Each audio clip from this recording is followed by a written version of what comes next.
Akibat gempa 7,7 di Nagekeo, sejumlah pengungsi masih bertahan di perbukitan dengan kondisi tenda terbatas serta masih kekurangan air minum, tikar serta perlengkapan untuk bayi. Ketua RT setempat pun ini mengungsian melakukan penyaluran bantuan pada setiap rumah yang terdapat pengungsi. Seperti apa kondisi terkini dampak gempa sudah ada jurnalis Ignas Kunda dari Nagekeo. Ignas, selamat pagi. Seperti apa kondisi terkini pengungsi di tempat Anda melaporkan saat ini? Halo, selamat pagi Brian dan Glory dan pemirsa sekalian. Saat ini saya berada di sekitar perbukitan dari Bu dan beberapa pengungsi memilih untuk bertahan di wilayah perbukitan karena masih merasa panik, ketakutan akibat informasi tsunami serta gempa yang terjadi pada Sabtu pagi. Dan sebagian warga lagi harus memilih atau tinggal di tenda pengungsian karena rumah-rumahnya telah roboh dan hancur. Dan kondisi para pengungsi di sekitar perbukitan Kesidari dan Dadiwu dalam kondisi terbatas di mana mereka harus membentang terpal untuk dijadikan tikar untuk bisa istirahat atau tidur malam, dan mereka sangat membutuhkan bantuan seperti tenda, kemudian tikar, selimut ataupun tempat tidur, serta makanan dan air minum. Warga kesulitan untuk mendapatkan air minum, makanan karena beberapa toko atau warung telah ditutup. Sedikitnya ada sekitar berdasarkan informasi dari Ketua RT setempat, ada sekitar 672 warga dari dataran di sekitar Mbai serta beberapa warga dari desa pesisir yang mengungsi di perbukitan Kesidari. Mereka memilih bertahan karena informasi soal tsunami dan gempa masih terus berseliweran di media sosial yang membuat mereka trauma. Dan pihak BPBD sendiri saat ini sudah mulai mendata ataupun memberikan bantuan berupa beras, telur, dan air minum yang diambil langsung oleh para ketua RT. Dan setiap rumah di RT yang terdampak pengungsi harus mengambil bahan-bahan seperti beras, telur, dan air minum itu ke rumah RT untuk dibagikan kepada para pengungsi yang mendiami ataupun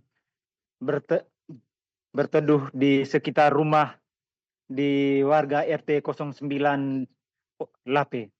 Dan warga masih sangat membutuhkan bantuan seperti air, makanan, serta tenda, serta perlengkapan bayi karena bukan hanya saja orang dewasa, para ibu-ibu yang mempunyai bayi harus juga nginap dengan kondisi tenda yang seadanya. Apalagi ketika malam kondisi udara di perbukitan sangat dingin sehingga kesulitan ataupun ada warga yang akhirnya tidak bisa tidur dengan nyaman. Dan untuk selanjutnya pada hari ini BPBD sudah mendirikan beberapa posko dan mulai menyalurkan beberapa bantuan kepada para pengungsi serta mulai mendata berbagai kerusakan-kerusakan yang terjadi. Dan selain itu, bahwa jaringan komunikasi sangat dibutuhkan untuk warga ataupun pihak BPBD dan pemerintah untuk bisa memberikan gambaran situasi terkini soal gempa ataupun dampak yang terjadi akibat gempa dan tsunami kecil yang terjadi di beberapa wilayah desa pesisir Nagekeo. Ya, demikian Brian dan Glory yang bisa saya laporkan dari Nagekeo. Baik Ignas, menurut pantauan Anda di sana bagaimana lokasi tempat terjadinya bencana dan juga lokasi posko pengungsian? Apakah akses masih terputus atau seperti apa?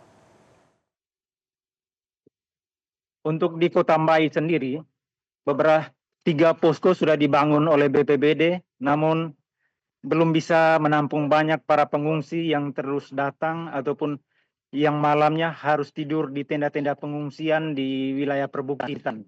Beberapa warga yang ada di desa pesisir juga memilih untuk tidur di tenda-tenda pengungsian di tengah kota, di lapangan berdikari, dan di dekat sekitar posko BPBD. Dan kondisinya masih sangat minim, terbatas, dan apalagi ada banyak warga yang terluka serta cedera, mereka harus berobat ataupun melakukan tindakan medis secara mandiri. Ya. Ya, dengan logistik yang terbatas dan peralatan medis yang cukup terbatas serta mandiri itu, Ignas, kira-kira berapa lama warga bisa bertahan dengan kebutuhan itu? Dari hasil pantauan di lapangan, warga baru mendapat bantuan semalam dengan kondisi terbatas dan mungkin saja setiap bahan-bahan makanan ataupun air minum hanya bisa bertahan 1 hari saja karena kondisinya sangat terbatas. Warga berusaha untuk mencari beberapa toko untuk membeli, namun beberapa toko atau warung banyak yang tutup oleh pemiliknya karena ketakutan akibat gempa ini. Baik, Ignas Kunda melaporkan langsung dari Nakekeo, NTT. Terima kasih atas laporan Anda.